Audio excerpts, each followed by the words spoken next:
ETF index mutual funds నేర్చుకుని stock మార్కెట్లో రాణించాలనుకుంటున్నారా? వెంటనే ఈ నెంబర్కి కాల్ చేయండి. నమస్కారం. కార్తీక పురాణం 4వ రోజు పురాణంలోకి వచ్చాం. అయితే ఈ రోజున చవితి నాగుల చవితిగా విశేషంగా పూజా విధానాలు చేస్తాం కదా. మనం పుట్టలో పాలు పోస్తాం. కొంతమంది పుట్టకి వెళ్ళి పాలు పోసే విధానం అలవాటు ఉంటుంది. కొంతమంది పుట్టలోకి వెళ్ళరు. పుట్ట దగ్గరికి వెళ్ళకుండా ఇంట్లోనే చిన్న కలుగుని చేసి గోధుమ పిండితో లేదా బియ్య పిండితోటి చిన్న కలుగులాగా చేసి గోడకి పెడతారు. పెట్టించి లోపల ఒక చిన్న సర్పంని ప్రతిమని వెండి ప్రతిమ అయినా పెట్టుకోవచ్చు, లేదా పిండితోటైనా సరే నాగప్రతిమ చేసుకుని అందులో పాలు పోసి నివేదన చేసుకోవటం ఉంటుంది. ఈ రోజున తరిగిన కూరలు తినరు. రాత్రి చీకటి పడ్డాక భోజనం చేయరు. ఎట్లా ఇప్పుడు కార్తీకం కాబట్టి మనం ఏం చేస్తాం, నక్తాలు ఉన్న వాళ్ళకి ఈ నియమం లేదండి. పగలు ఉపవాసం రాత్రి భోజనం వాళ్ళకి నాగుల చవితి నియమం లేదు. అలా కాకుండా కేవలం పర్వదినాల్లో ఉపవాసం ఉండేవాళ్ళు, అలాంటి పద్ధతి ఉన్న వాళ్ళకి ఏంటంటే ఈ రోజున పొద్దుటి పుట్టే భోజనం చేస్తాం. పొద్దున పుట్టలో పాలు పోసొస్తాం కదా, చలిమిడి చిమ్మిరి అరటిపండు వీటిని నివేదన చేస్తాం. పాలు పోస్తాం పుట్టలో.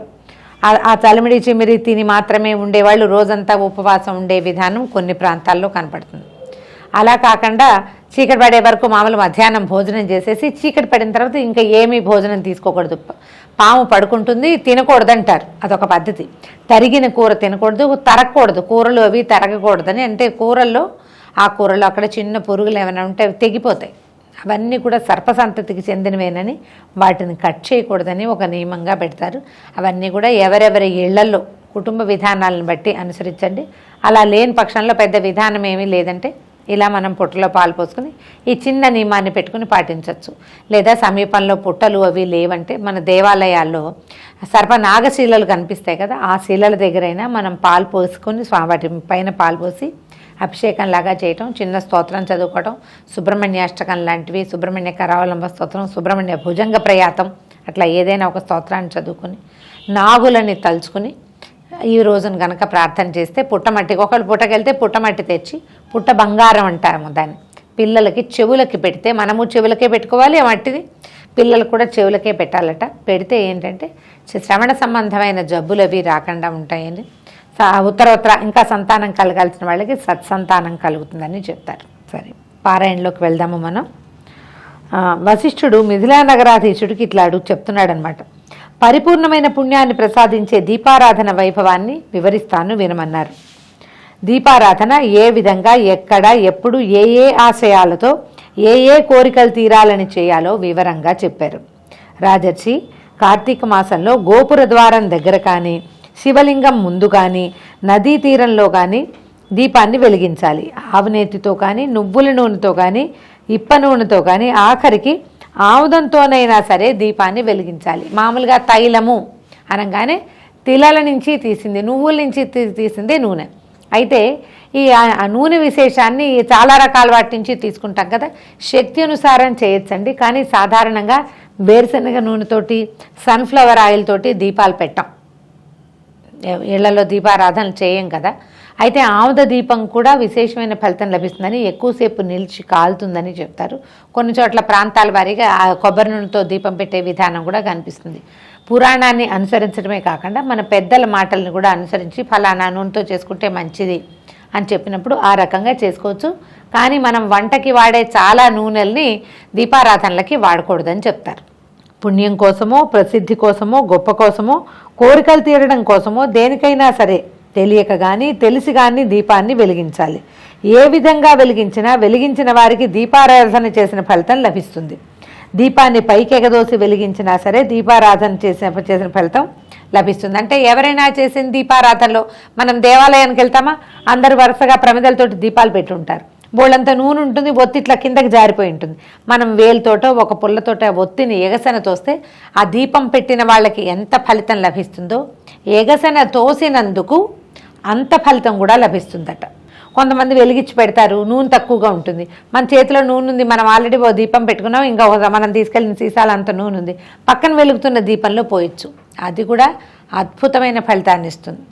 ఒత్తి ఒక్కొక్కసారి కొండెక్కిపోతుంది, నిండా నూనె ఉంటుంది, ఒత్తి వెలుగుతూ కనపడదు. ఆ ఒత్తిని వెలిగించండి, అది కూడా అత్యద్భుతమైన ఫలితాన్ని ఇస్తుంది. ఎవరు పెట్టినా మనకు అక్కర్లా. అది వాళ్ళు ఎవరు పెట్టారు, ఎవరిది, మన వాళ్ళదేనా, పక్క వాళ్ళదా, పై వాళ్ళదా, వాళ్ళు ఏ కోరికతో పెట్టారు, ఈ ఆలోచనలు ఏమీ చేయొద్దు. ఒక దీపం, దానిని ఉద్ధరించడం, పెద్ద ఉద్ధారణ కాదు ఇదే. ఇంత మాత్రం చేసినా కూడా అఖండమైన ఫలితం లభిస్తుందట. అదే చెప్తున్నారు, ముక్తి లభిస్తుంది, కోరికలు సిద్ధిస్తాయట.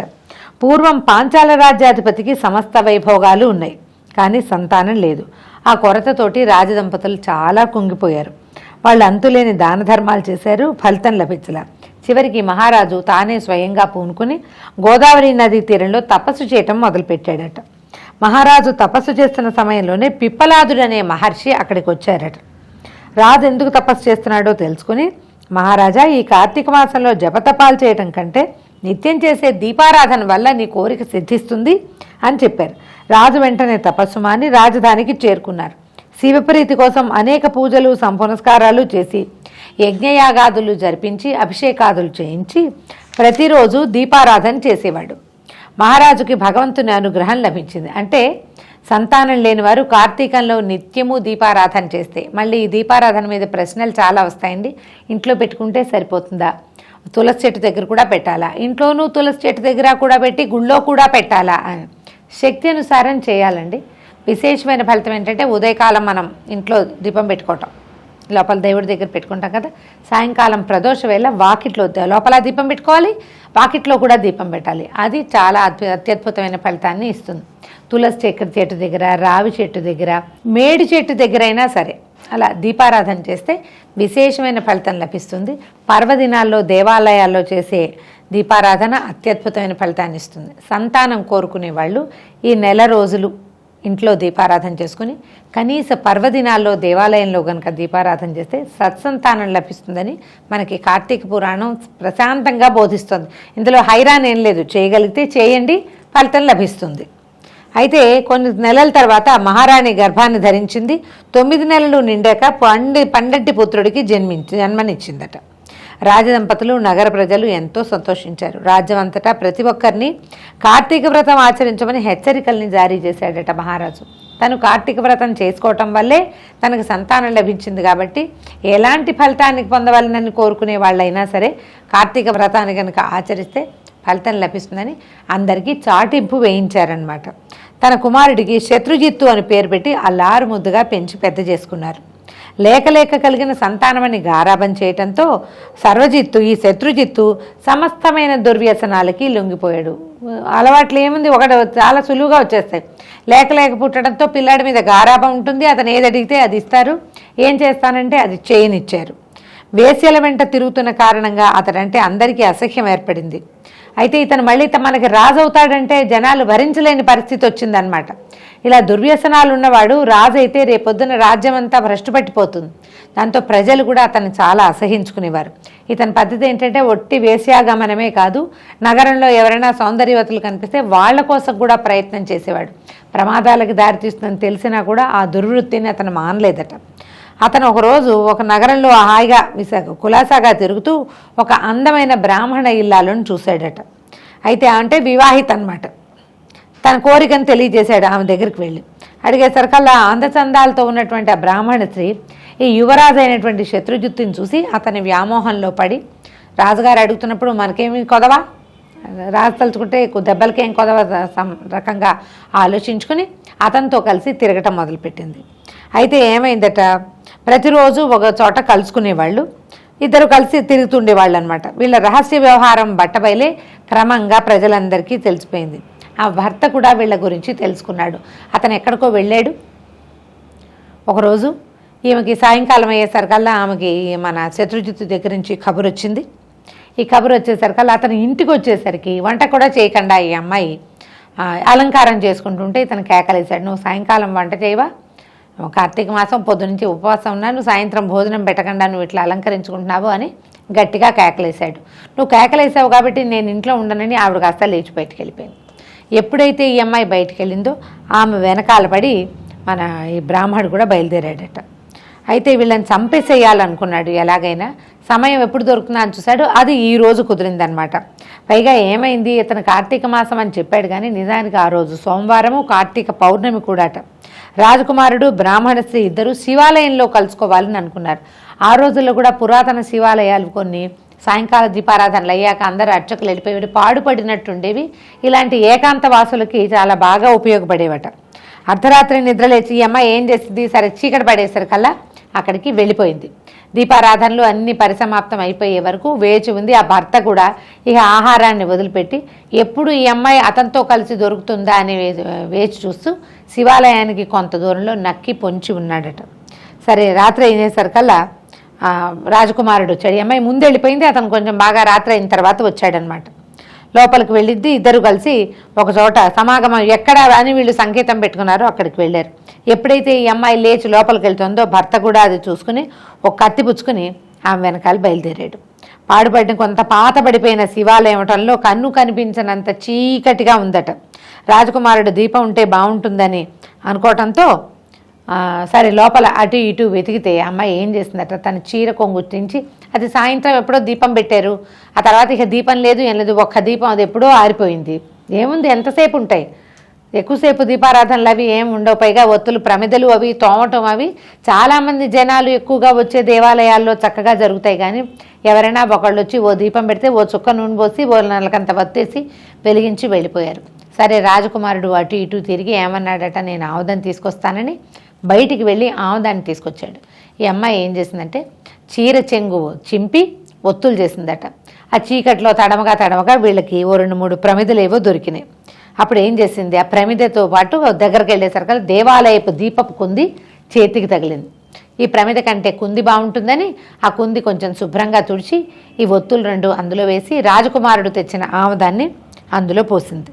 పోసేసరికల్లా ఏం చేశారు, గట్టిగా పైకి ఎగసం తోసి వెలిగించారు. దీపం చక్కగా వెలుగుతూ కనపడుతుంటే ఆ దేవాలయంలో గర్భాలయంలో ఈ దీపపు వెలుగులో వీళ్ళిద్దరూ ఏకాంతంగా అక్కడే గడపటం మొదలుపెట్టారు. అయితే అదను చూసుకున్నటువంటి బ్రాహ్మణ స్త్రీ యొక్క భర్త లోపలికి వచ్చి వాళ్ళిద్దరినీ చంపేశాడట. కలిసి ఉండి ఒళ్ళు తెలియని స్థితిలో ఉన్నారు. మాట్లాడుకుంటుంటే వెనకాల వచ్చిన శబ్దాలు అవి వినే పని, వీళ్ళిద్దరూ ఒళ్ళు తెలిసే స్థితిలో లేరు. అప్పుడు లోపలికి వచ్చి ఇద్దరినీ చంపేశాడు. అయితే ఆ తర్వాత అతను ఏం చేశాడంటే బ్రాహ్మడు తన చేతిలో ఉన్న కత్తితోటి తను గుండెల దగ్గర పొడుచుకుని చచ్చిపోయాడట. ఇంతలో ఏమైంది, వాళ్ళు మరణించారు, ఇతను మరణించాడు కదా. కైలాసం నుంచి శివదూతలు, యమలోకం నుంచి యమదూతలు కూడా వాళ్ళని తమ వెంట తీసుకెళ్ళడానికి దిగొచ్చారు. శివదూతలు రాకుమారుణ్ణి బ్రాహ్మణ స్త్రీని ఇద్దరిని రథం ఎక్కించుకుని తీసుకెళ్ళిపోయారట. బ్రాహ్మణ ఇల్లాలి భర్తనేమో యమభట్టులు తీసుకెళ్తుంటే విప్రుడు అడిగాడు, నేను సదాచార సంపన్నుణ్ణి, పైగా కార్తీక మాసం అంతా ఉపవాసాలున్నాను, నేను ఎప్పుడూ ఏ పొరపాట్లు చేయలేదు, నన్ను తీసుకెళ్ళకుండా వీళ్ళిద్దరూ ఇలాగ దుష్ప్రవర్తన కలిగిన వాళ్ళు, వ్యభిచారం చేస్తోంది నా భార్య, రాజకుమారుడు దారి తప్పి కన్నుమిన్ను కానకుండా ప్రవర్తిస్తున్నాడు, వాడిని ఎట్లా తీసుకెళ్తారు, వాళ్ళని గౌరవించడం ఏమిటి, చెడ్డవాళ్ళని, వాళ్ళని కూడా యమభట్టలు తీసుకెళ్తే నాకేం అభ్యంతరం లేదు, పోని నేనేమో సదాచార సంపన్నుణ్ణి కదా అని అనేసరికల్లా ఇదేమన్నా న్యాయమా, మీరు ఇట్లా ఎందుకు తీసుకెళ్తున్నారు అని చాలా బాధగా అడిగాడనమాట. చెడ్డవాళ్ళని గౌరవించడం, మంచి వాళ్ళకి శిక్షలు వేయటం ఏమిటి అని ప్రశ్నించేసరికల్లా శివదూతలు ఏం చెప్పారంటే, నువ్వు మాట్లాడేది ఏది సరికాదు నాయన, కార్తీక పౌర్ణమి సోమవారం శివాలయంలో దీపారాధన చేయటం వల్ల వీళ్ళు చేసిన మొత్తం పాపాలన్నీ పటాపంచలైపోయినాయి, అన్ని పాపాలు పోయినాయి, వాళ్ళిద్దరివి దుష్ప్రవర్తనల తాలూకు పోయినాయి, ముందు జన్మలు చేసినటువంటి పాపాలు కూడా పటాపంచలైపోయినాయి. అందుచేత వాళ్ళు ఈ శివ సాయుధ్యాన్ని పొందారు, పాపం లేదు కాబట్టి వాళ్ళని తీసుకెళ్ళడానికి మేము వచ్చాము. పైగా నువ్వు ఎంత సత్ప్రవర్తన ఉన్నా కూడా దీపారాధన చేసి పుణ్యవంతులైన వీళ్ళని వధించటం వల్ల నువ్వు పాపం మూటగట్టుకున్నావు. నీ పాపం ఎందుకు వచ్చిందంటే ఇందుకు వచ్చింది, నీకు సదాచారమే ఉండుంటే బాగుండేది, నువ్వు దేవాలయంలో దీపారాధన చేసిన వాళ్ళిద్దరిని వధించావు కాబట్టి నీకు ఈ గతి ప్రాప్తించింది, నీకు యమలోకం అందుకు వస్తుందంటే. అప్పుడు శివదూతల మాటలు విన్నటువంటి రాజకుమారుడు శివదూతలతో దుఃఖిస్తూ ఇలా చెప్పాడు, అయ్యలారా, మీరు చెప్పిన మాటల్ని నేను కాదనగలిగే శక్తే లేదు నాకు, కానీ మేము ముగ్గురం ఒకే సమయంలో శివుని సన్నిధిలో మరణించాం, దేవాలయ గర్భాలయంలో మరణించాం కదా. కార్తీక మాస దీపారాధన వల్ల మాలో ఈ విధమైన భేదం కలిగిందంటున్నారు కనుక దీపారాధన చేయటానికి అవసరమైన నూనెను తెచ్చి శివ సన్నిధిలో వెలిగించిన దానికి నాకు దాని వలన లభించే పుణ్యఫలంలో కొంత ఈ బ్రాహ్మడికి నేను ధారపోస్తానన్నాడు. అప్పటిదాకా దుష్ప్రవర్తన మన్మాన్ని తన ఇష్టం తను ఏదనుకుంటే అది చేసి వేశ్యాసంగమం చేసి పరదారాగమనం చేసినటువంటి రాజకుమారుడు పుణ్యం సంపాదించుకోగానే మరణం తర్వాత అతనికి బుద్ధి జ్ఞానం కలిగినాయి. తను ఒక దుష్ప్రవర్తనకి లోనవటం వల్లే బ్రాహ్మడు తన్ని వధించాడు, కానీ లేకపోతే ఇంకో రకంగా అయితే అతను ఆ పని చేసుండేవాడు కాదని గమనించి గుర్తించి ఆలోచించుకుని ఈ నూనె తెచ్చిన ఫలితాన్ని బ్రాహ్మడికి నేను ధారపోస్తాను అని ఏంటంటే పశ్చాత్తాపంతో ప్రవర్తించాడనమాట. నీ పుణ్యాన్ని నేను ధారపోస్తానని చెప్పి మా ముగ్గురిని శివసన్నిధికే తీసుకుపోండి అని అడిగాడు. అడిగితే శివదూతలు ఒప్పుకున్నారట. తన ఫలితంలో కొంత బ్రాహ్మణుడికి ధారపోశాడు. రాజకుమారుడు చేసిన ఆ మంచి పనితోటి వాళ్ళ ముగ్గురు శివదూతలతో కలిసి కైలాసానికి వెళ్ళిపోయి మోక్ష సిద్ధిని పొందారు. తనను చంపిన వాడిని కూడా రక్షించాలన్న మాట వలన రాజకుమారుని మాట వలన క్షమాగుణంతో దేన్నైనా సాధించవచ్చు అని తెలుసుకుని క్షమాగుణాన్ని అలవాటు చేసుకోవాలి. ఈ క్షమాగుణము అతనంతట అతనికి రాలేదు, కేవలము పుణ్యబలాన్ని సంపాదించడం వల్లే కలిగింది. అయితే మనకి ఇలాంటి ప్రత్యేకమైన గాథలు చెప్పేటప్పుడు ఎలాంటి పాపమైనా కార్తీకంతో నశిస్తుందంటే పాపాలు చేయమని ఎంకరేజ్ చేయటం మాత్రం కాదండి. మనం తెలిసి తెలియక చేసేవి, బుద్ధికి సరైన ప్రచోదనం లేక చేసేవి, పొరపాటున చేసేవి, ఒక తెలిసి తెలియని తనంతో చేసిన వాటికి ఇలాంటి క్షమ లభిస్తుంది. మనం ఇప్పుడు ప్రతిరోజు నక్తం ఉండి కార్తీక నక్తాలు చేసి ప్రతిరోజు కార్తీక స్నానం చేసి కార్తీకంలో చెప్పబడిన అన్ని సత్ప్రవర్తనల్ని అలవర్చుకున్నవాడు ఇంకా తప్పులే చేయడు కదా. కాబట్టి తప్పులు చేయొచ్చు, తర్వాత ఇలా చేయొచ్చు అనే భావానిలోకి వెళ్ళబోకండి. కేవలము ఇలా మనకు తెలియక చేసిన తప్పులకి ఈ రకమైన ఫలితం లభిస్తుందని మాత్రమే ఇందులో తెలియజేయబడింది. దీంతో 4వ రోజు పురాణ కథనం పూర్తయింది. రేపు పొద్దున మళ్ళీ 5వ రోజున కలుసుకుందాం. నమస్కారం.